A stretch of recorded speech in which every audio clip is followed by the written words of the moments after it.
morning, merry drinkers. Welcome back. Today we're going to be looking at and concentrating on another hop. This time, rather than the States or local in the UK, we're going all the way down to the Southern Hemisphere and the South Island of New Zealand, and we're going to be looking at Nelson Sauvin, a red hot hop. These days it's included in a lot of pale ales, IPAs and deepers, and for good reason. Similar to Idaho 7, it's meant to tick all the boxes. It's going to have aroma, good flavour and a little bit of business. To represent that, we've got a beer from Dark Revolution. I have complete faith that these boys are going to deliver to the style. They're a local brewery to me up in Salisbury. Do superb hazy mixes, pale ales and IPAs. This is their 6.5%. This is Nelson. Includes on the cold side, Nelson. On the hot side, Nelson. And then the house hazy yeast. We'll get to that in a sec. So the Nelson Sauvin Hop is developed in 2000s by the New Zealand Research Institute for plant and foods. So a university style developed hop, and it hasn't really come into commercial use until quite recently, but they've got it going. And once they've got it going, it seems to be in every single beer now, whether it's complementing other sort of like juicy hops, or this one, which is going to be on its own. For the book of hops, so a little quick read about what it says about Nelson Sauvin. So it says it's developed by the New Zealand Institute for Plant and Food Research, released in 2000, and it has a complexity of flavour. And the Nelson Sauvin is often compared to, and obviously partially named after, the country's equally famous wine grape. It has distinctly winey aromas, bright gooseberry, peach and lime characteristics have quickly made this hop variety not only the pride of Nelson, which is its hometown, but also the craft beer world. And Nelson, if I just pop up on the screen, sits on Tasman Bay, on the north part of the South Island in New Zealand. And the keener-eyed of you might notice, and if you know your hops, as well as Nelson Sauvin, just over the bay you might also see Rawaka and Motueka, so two other very, very hot New Zealand hops which have come into the market. But Nelson Sauvin itself, it's extremely versatile hop, works its magic through the brewing process with an uncanny ability to produce a range of bold and unique hop characters. Big punchy fruitiness, delicate nuanced aromas, or a rich complexity can all be achieved with judicious additions of Nelson Sauvin for aroma, flavour or even bittering. Similar to Idaho 7, claiming this can deliver on all grounds. The diversity of its oils and resins can evoke hints of kiwi and passion fruit to the one-of-a-kind fruit-forward hoppiness that's welcome in pale ales and IPAs. Though to more aroma-focused lagers or any other New World style looking for unique world-class distinction. I did find for one of the hop sellers that there's this really good card, which I'll hopefully be flashing up on the screen now, but which really goes into the flavour photo. I think it's meant for trade people to see what they can do with it, but really, really high in citrus, really good aroma and good body. It's quite new to the hop growing world. I mean, the UK and Northern Europe is very, very traditional, and then I suppose America in the 80s and 90s, they've really been pushing it, and New Zealand is in a very similar agricultural belt just south of the, well, way south of the equator, and they're really getting stuck in. But Nelson Sauvin is obviously very, very popular at the minute.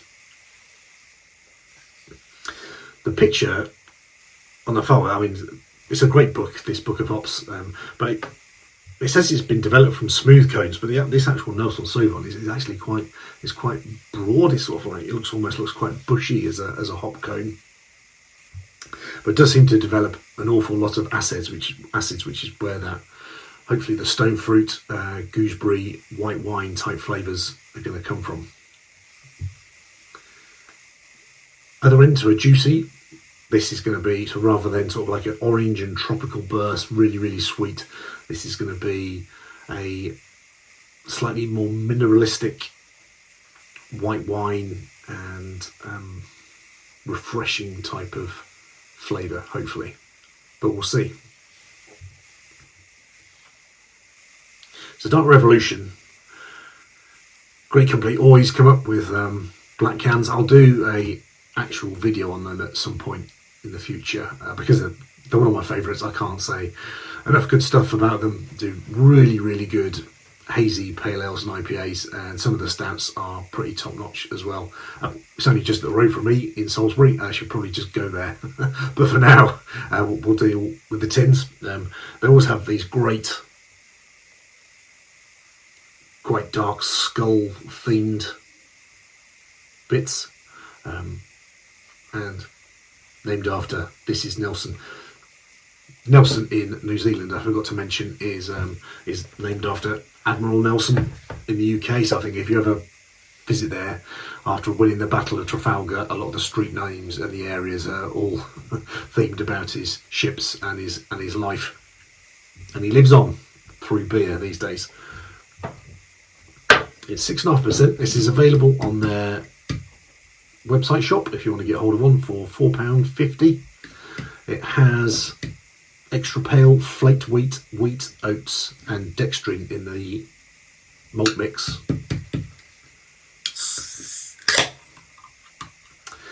I think it was £4.75 in my local bottle shop, Bonafide Wines. £4.50 if you buy from them direct, if you buy enough beer to avoid the postage.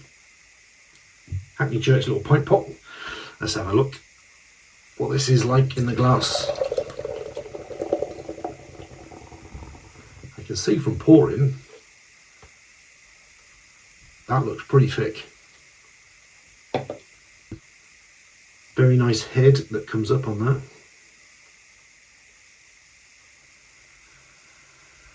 Well, that really smells. Not what I was expecting. So in terms of that Sauvin Blanc type gooseberry sharpness, stone fruit, this is really grassy, really quite dank actually. There's an earthy peachness to it.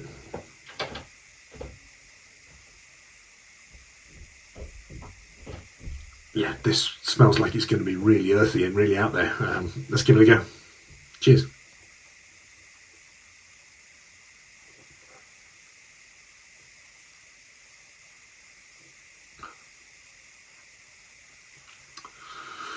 That's a great tasting beer. Body wise, it's mediumish, light to medium, very, very drinkable, but really, really good texture in the mouth. Like a light, bubbly carbonation, just enough to tickle it around on your mouth and generate a little bit of flavour off your tongue.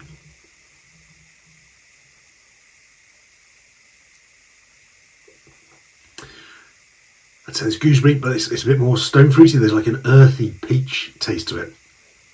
But right at the end, there's a really long-lasting flavour. It just keeps going and going. And that's a little bit more, I mean, it's from New Zealand, but like a kiwi type of taste, that earthy, rough citrus that you get from scooping it out, almost like a bit of kiwi flesh.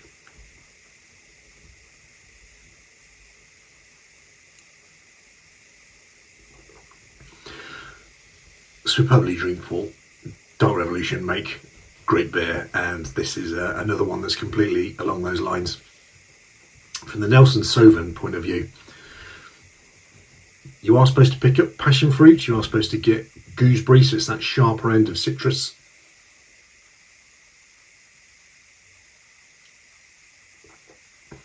I'd say they're both there. There isn't like a grape type of either consistency or flavour, which you might expect from the name of the hop and the link to Sauvignon Blanc. This is definitely a beer hop in its own right here.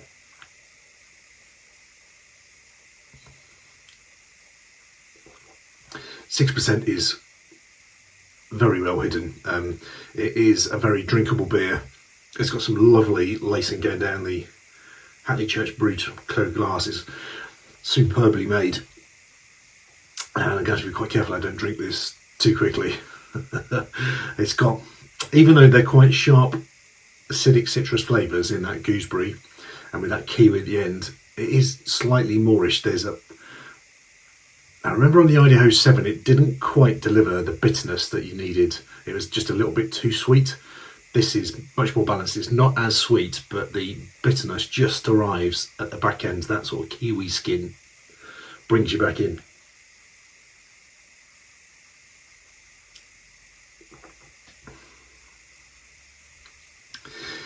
If you like passion fruit, kiwi, that end of it, I can't recommend this beer enough. This is Nelson. If you're a fan of Nelson Sauvin Hop, this is a belter. And at 6.5%, it's not quite session, but it's not also deeper standards, so you could sort of tickle a couple of those back and not struggle too much.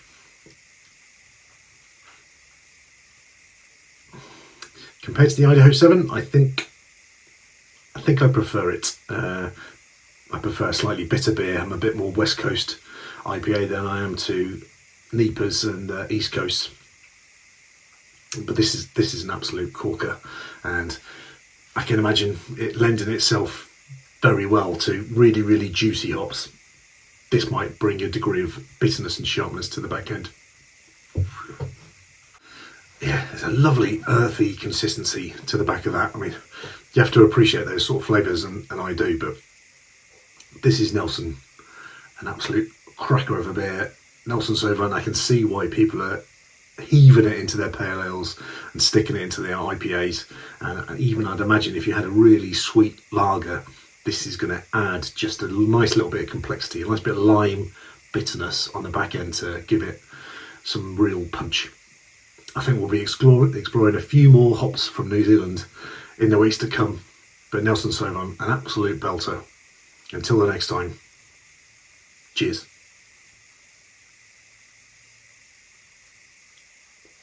Oh, lovely stuff.